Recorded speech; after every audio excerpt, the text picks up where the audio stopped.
Jesus engages with his followers in a deeply respectful, deeply open, and sort of radically hospitable way. He invites them to come alongside him to explore this mystery, this reality of God's presence in their midst. And of course, that makes perfect sense, because it would be crazy for Jesus to engage in the kind of dominating, conquering, sort of converting narrative that we often think of when we hear the word discipleship. That would make no sense for Jesus, because what Jesus is teaching in these pages is very much the opposite of that. Jesus isn't teaching that to be a Christian means that you have to go out and dominate the world. He isn't teaching that to be a follower of his means that you have to conquer the world. Jesus, in these passages, is teaching his students how to let go of the desire to dominate, how to let go of the desire to exact revenge. He's teaching them to let go of anger and contempt and violence as a way of solving problems. He's teaching them to let go of the need to take out revenge for the harms that have been brought upon them. He's teaching them to forgive instead, and he's teaching them to be people who are willing to be forgiven. He's teaching them to let go of fear and anxiety and let go of the greed that becomes our way of finding security in the falsehood of wealth. He's teaching them all those things. In other words, Jesus is teaching them a radically loving way to live.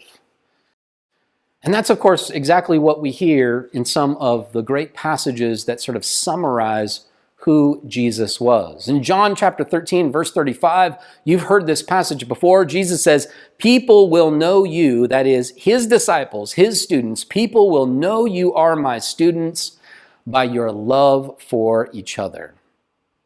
In other words, people who are genuine disciples of Jesus, people who are genuine followers of Jesus, ought to exude so much love that people would look at us and say, well, they must be followers of Jesus because they so clearly love each other and love others in this world.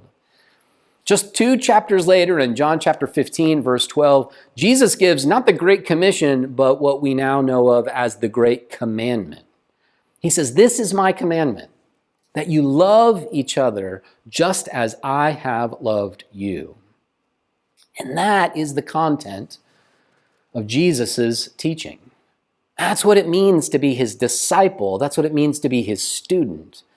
It doesn't mean to have all of the right answers. It means that you are a person of love and kindness and generosity and goodness and peace. And there is nothing that our world needs right now more than people who know how to love. Just look around you.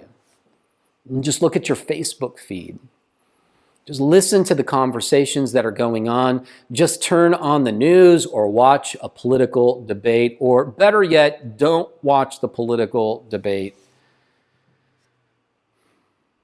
Because I know that you already know that what our world needs more than anything are people who know how to love like Jesus loved. And that ultimately is what church ought to be. Church ought to be a place where people become students of love.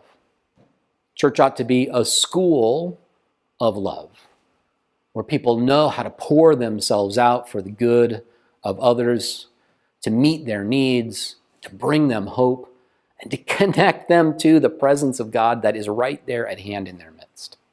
If we could do that, if we could be the kind of church that was a school of love, where you knew that if you came here, you could reliably learn how to love your enemy and love your neighbor and love your family and love your annoying uncle at the next Thanksgiving, if this were a place like that, then people would choose to be a part of church, because it would be incredibly relevant and important to our world.